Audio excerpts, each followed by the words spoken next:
से चारधाम यात्रा की शुरुआत हो गई है। पहले दिन गंगोत्री धाम के कपाट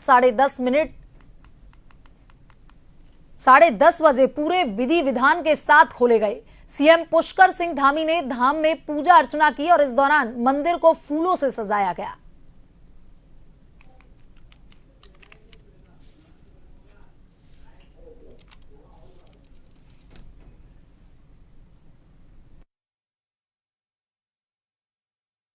और इसी खबर पर ज्यादा जानकारी के साथ हमारे संवाददाता हिमांशु बरमोला हमसे लाइव जुड़ चुके हैं।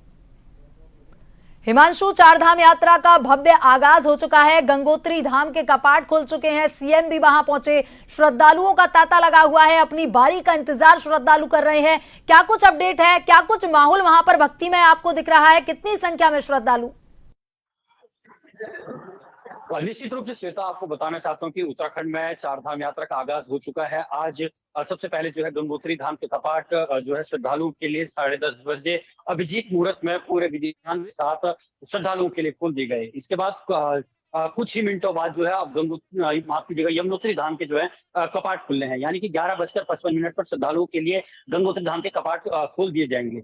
इस वक्त यही है कि मुख्यमंत्री पुष्कर सिंह धामी ने जो है गंगोत्री धाम में पूजा अर्चना की। कपाट जब खुले तो वो इस दौरान वहां पर मौजूद रहे और चाहे कोई सा भी धाम हो उत्तराखंड में, गंगोत्री, यमुनोत्री, केदारनाथ, बद्रीनाथ की बात कर ली जाए, तो यहाँ पर सबसे पहली जो पूजा की जाती है वो देश के प्रधानमंत्री के नाम से पहली पूजा अर्चना जो है धामों में की जाती है, ताकि जो भी श्रद्धालु हैं वो इसके बाद ही वहां पर पूजा अर्चना करते हैं। वहीं अगर गंगोत्री धाम की हम बात करें तो गंगोत्री धाम के जो कपाट है पूरे विधि विधान के साथ श्रद्धालुओं के लिए खोल दिए गए हैं। मुख्यमंत्री पुष्कर सिंह धामी वहां पर मौजूद रहे और हजारों की तादाद में वहां पर जो है श्रद्धालु मौजूद रहे। अब कुछ ही देर बाद यमुनोत्री धाम के कपाट जो है श्रद्धालुओं के लिए खोल दिए जाएंगे और 2 मई को सुबह 7 बजे केदारनाथ धाम के कपाट जो है श्रद्धालुओं के लिए खुलेंगे। और 4 मई की अगर बात कर ली जाए तो 4 मई को बैकुंठ धाम, बद्रीनाथ धाम के कपाट जो है श्रद्धालुओं के लिए खोल दिए जाएंगे। वहीं 25 मई की बात कर ली जाए तो सिखों के सबसे पवित्र तीर्थस्थल हेमकुंड साहिब के जो कपाट है वो खुलेंगे।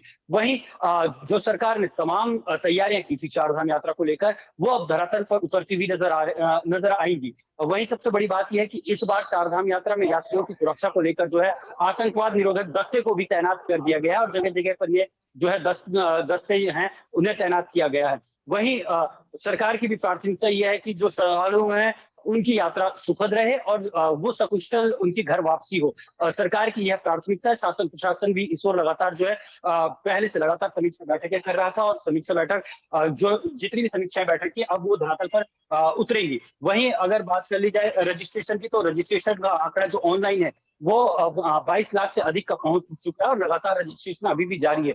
इसके साथ ही साथ जो है ऑफलाइन रजिस्ट्रेशन की प्रक्रिया भी अब शुरू हो चुकी है। सरकार ने जो रेशियो रखा था 60 और 40 का रेशियो, यानी कि 60% जो है इस बार चारधाम यात्रा में ऑनलाइन रजिस्ट्रेशन किए जाएंगे और 40% ऑफलाइन रजिस्ट्रेशन किए जाएंगे।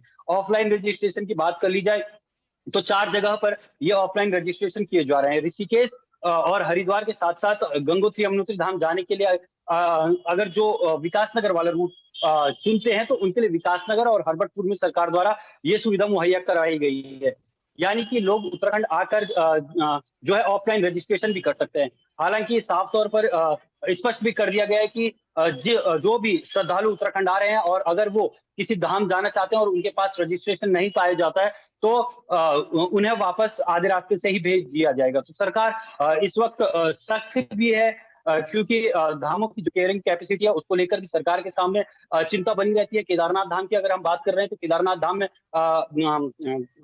ये देखने को मिलता है कि वहां पर जो कैरिंग कैपेसिटी है 8 से 10 हजार की है, लेकिन वहां पर जो एक दिन में मौजूदा लोगों की संख्या रहती है कैरिंग कैपेसिटी के हिसाब से तकरीबन 16 से 20 हजार के आसपास रहती है। तो ऐसे में जो है सरकार कैरिंग कैपेसिटी के हिसाब से ही जो है रजिस्ट्रेशन कर रही है कि किस डेट को आपको जाना है, किस डेट को स्लॉट अवेलेबल है और वही किस समय आपको पूजा अर्चना करनी है, क्योंकि सरकार ने टोकन व्यवस्था भी चारों धामों में लागू की है।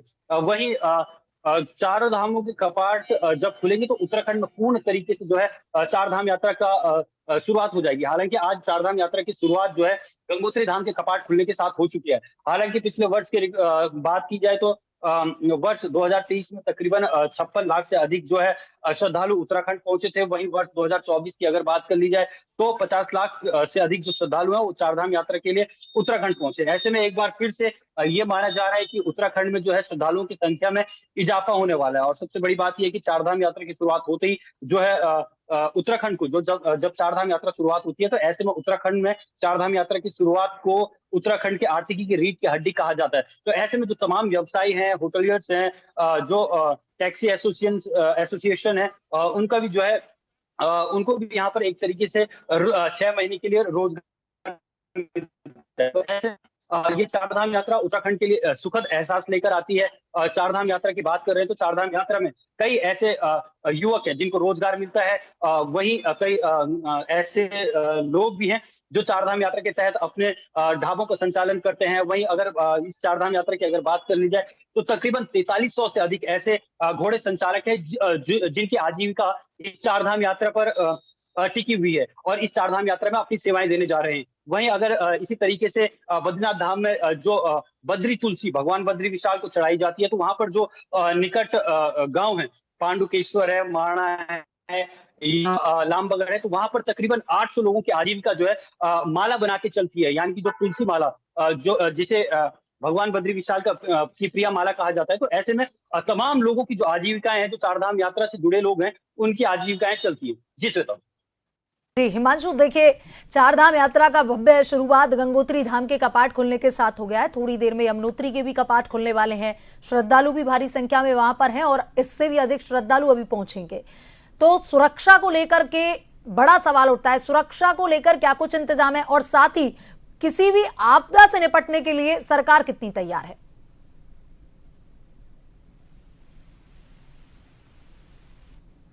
पहलगाम में जो आतंकी हमला हुआ था उसके बाद, क्योंकि उत्तराखंड में चारधाम यात्रा होनी थी, तो इसको लेकर जो है राज्य स्तर पर जो है पहले ब्रीफिंग कर ली गई थी। वहीं अगर जिला स्तर पर जो है सेल भी गठित किए गए हैं पुलिस मुख्यालयों में।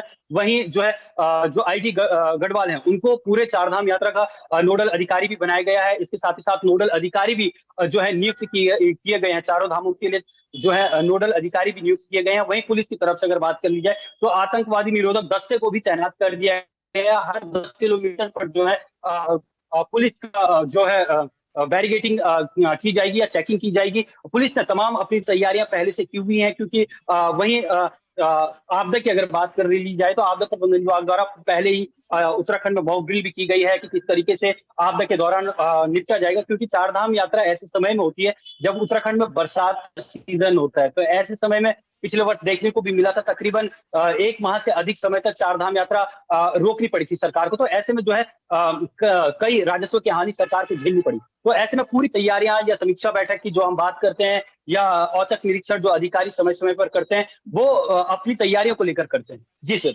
जी हिमांशु, तमाम जानकारी के लिए धन्यवाद।